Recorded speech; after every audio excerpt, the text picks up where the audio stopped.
Breaking news Mahabubabad MLA Murali Naik కి గట్టి ఎదురుదెబ్బ తగిలింది.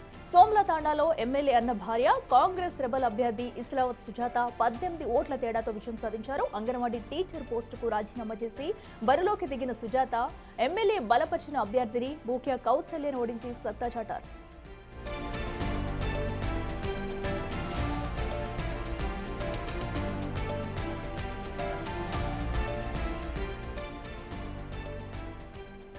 ఇక తెలంగాణలో కూడా తొలి విడత పంచాయతీ ఎన్నికల కౌంటింగ్ పూర్తవుతుండగా కూడా కొన్ని చోట్ల అయితే స్థానిక ఎమ్మెల్యేలకి వరుస షాకులు తగులుతున్నాయి. మహబూబాబాద్ జిల్లా ఎమ్మెల్యే మురళీ నాయక్ అయితే గట్టి ఎదురుదెబ్బ తగిలిందని చెప్పాలి. సోమ్లా తాండాలో ఎమ్మెల్యే అన్న భార్య కాంగ్రెస్ రెబల్ అభ్యర్థి ఇస్లావత్ సుజాత 18 ఓట్ల తేడాతో విజయం సాధించారు. అంగన్వాడీ టీచర్ పోస్టుకు రాజీనామా చేసి బరిలోకి దిగిన సుజాత ఎమ్మెల్యే బలపరిచిన అభ్యర్థిని బూక్యా కౌసల్యను ఓడించి సత్తా చాటారు.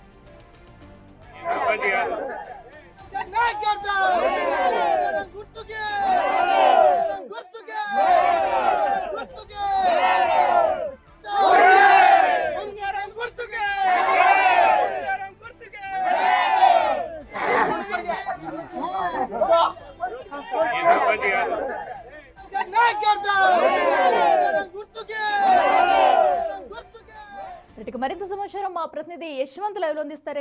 యశ్వంత్ చెప్పండి, ఏదైతే అటు మహబూబాబాద్ జిల్లాలో కూడా సర్పంచ్ ఎన్నికల వేళ కీలక పరిణామాలు అయితే చూస్తున్నాము. సో ఏదైతే అటు ఎమ్మెల్యే బలపరిచిన అభ్యర్థి కాకుండా వేరే అభ్యర్థి సుజాత కూడా గెలుపొందినట్టయితే సమాచారం అందుతుంది. మొత్తంగా ఎన్ని ఓట్ల తేడాతో గెలుపొందారు? అప్డేట్స్ ఏంటి? జిల్లాలో మొదటి విడత ఎన్నికల పోలింగ్ ప్రశాంతంగా ముగిసింది. ఇప్పటికే 100 గ్రామ పంచాయతీ ఎన్నికల రిజల్ట్ కూడా వచ్చాయి. సుమారుగా 50 పైగా స్థానాల్లో కాంగ్రెస్ విజయకేతనం ఎగిరేసని చెప్పవచ్చు. మిగిలిన స్థానాల్లో 40 స్థానాల్లో బీఆర్ఎస్ బలపరిచిన అభ్యర్థికి గెలిచారు. ముఖ్యంగా మహబూబాబాద్ ఎమ్మెల్యే మురళీ నాయక్ సొంత వదిన బూక్యా కౌశల్య ఎవరైతే ఉన్నారో ఇటీవల అంగన్వాడీ టీచర్ పోస్టుకు రిజైన్ చేసి బరిలో నిలబడింది. ఇటీవల నిలబడిన నేపథ్యంలో గ్రామంలో తిరుగుతూ ఎమ్మెల్యే సొంత అన్న భార్య కావడంతో ప్రత్యేకత చోటు చేసుకుని చెప్పుకోవచ్చు. సుమారుగా 18 ఓట్ల తక్కువతో రావడం, 18 ఓట్ల మెజారిటీతో కాంగ్రెస్ రెబల్ అభ్యర్థి సుజాత కూడా గెలుపొందడం జరిగింది. ముఖ్యంగా ఎవరైతే సుశీల ఉన్నారో ఎమ్మెల్యే సొంత వదిన కావడం, ఇతనికి ఉంగరం గుర్తు కూడా వచ్చింది. ఇప్పటికే ఈ గ్రామంలో సుమారుగా 900 ఓట్లు ఉండగా 853 ఓట్లు పోలయ్యాయి. సుమారుగా 400 ఓట్లు మాత్రమే సుశీలకు పోలయ్యాయి. 418 ఓట్లు సమీప ప్రత్యర్థి అభ్యర్థి అనేటువంటి సుజాతకు పోలు కావడంతో కాంగ్రెస్ రెబల్ అభ్యర్థి సుజాత కూడా గెలుపొందింది. ఎమ్మెల్యే టికెట్ మద్దతు ఇవ్వడంలోనే అలసత్వం వహించాడు. నిజంగా గెలుపు గతంలో ఎవరైతే సుజాత ఉన్నారో 2 పర్యాయాలు కూడా ఓడిపోయిన అభ్యర్థిని కాదని తన వదినకు బీఫామ్ మద్దతు ఇవ్వడం మూలంగానే ఈ సంఘటన చేదు పరాజయం కూడా ఎదురైందని చెప్పుకోవచ్చు. జిల్లా వ్యాప్తంగా కూడా పూర్తిగా చర్చనీయమవుతుంది. ముఖ్యంగా ఎమ్మెల్యే మురళీ నాయక్ సొంత అన్న భార్య కావడం, పరాజయం కావడం పట్ల కూడా నియోజకవర్గంలో తీవ్ర చర్చనీయం అవుతుంది. అఖిల ఎస్ యశ్వంత్, ఏదైతే అటు ఎందుకంటే ఎమ్మెల్యే స్వంత గ్రామంలోని ఘటన చోటు చేసుకోవడం అనేది కూడా, ఎందుకంటే ఎమ్మెల్యేపై పూర్తిగా వ్యతిరేకత ఉండడం వల్లే సో ప్రజలు తీర్పునిచ్చారనుకోవచ్చు.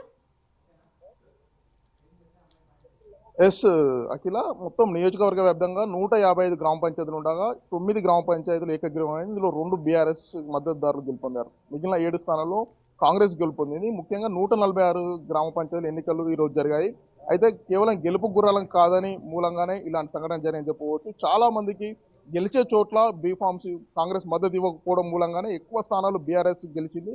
ఎమ్మెల్యేతో పాటు అతని సతీమణి ఎవరైతే ఉమా మురళీ నాయక్ ఉన్నారో ఈ ఇద్దరు కూడా ముఖ్యంగా ఈ కారణంగానే ఇలాంటి సంఘటన జరిగిందని చెప్పవచ్చు. గెలుపు అభ్యర్థులను కాదని, ముఖ్యంగా కాంగ్రెస్ పార్టీలో కష్టపడ్డ అభ్యర్థులను కాదని, ఎవరైతే తమ అనుగుణానికి సంబంధించి తమ బంధువులకు మాత్రమే, సమీప బంధువులకు మాత్రమే ఇలాంటి మద్దతు తెలపడం మూలంగానే కాంగ్రెస్ పరాజయమైందని కూడా తీవ్రమైన విమర్శలు వెలువెత్తుతున్నాయి. ముఖ్యంగా ఈ ఇటీవల కాలంలో ఎమ్మెల్యే మురళీ నాయక్ సతీమణి ఉమా కూడా డీసీసీ అధ్యక్ష పదవి ఇచ్చారు. ఈ ఇద్దరు సమన్వయంతో అభ్యర్థులు ఎన్నిక చేయాల్సి ఉండగా అలాంటి సంఘటనలు చేసుకోకుండా తమ ఇష్టానుసారంగా తమ సమీప బంధువులకే ఇలాంటి బీఫామ్స్ మద్దతు ప్రకటించడం మూలంగానే పరాజయం అయిందని కూడా పార్టీలో తీవ్రమైన చర్చ కూడా జరుగుతుంది. కాంగ్రెస్ నియోజకవర్గంలో 155 అంటే సుమారు 5 మండలాలు ఈ మురళీ నాయక్ సంబంధించిన నియోజకవర్గంలోనే ఈ పరిధి మొత్తం కూడా ఎన్నికలు జరగడం మూలంగా ఇలాంటి చేదు అనుభవం ఎదురవడం పట్ల కాంగ్రెస్ లో కొద్దిగా నిరాశ చెందుతున్నారని చెప్పుకోవచ్చు. Akhila right Yashwant, thank you. So ఏదైతే అటు మహబూబాబాద్ జిల్లాలోని స్థానిక ఎమ్మెల్యే మురళీ నాయక్ కి గట్టి ఎదురుదెబ్బ తగిలిందని చెప్పాలి. తను బలపరిచిన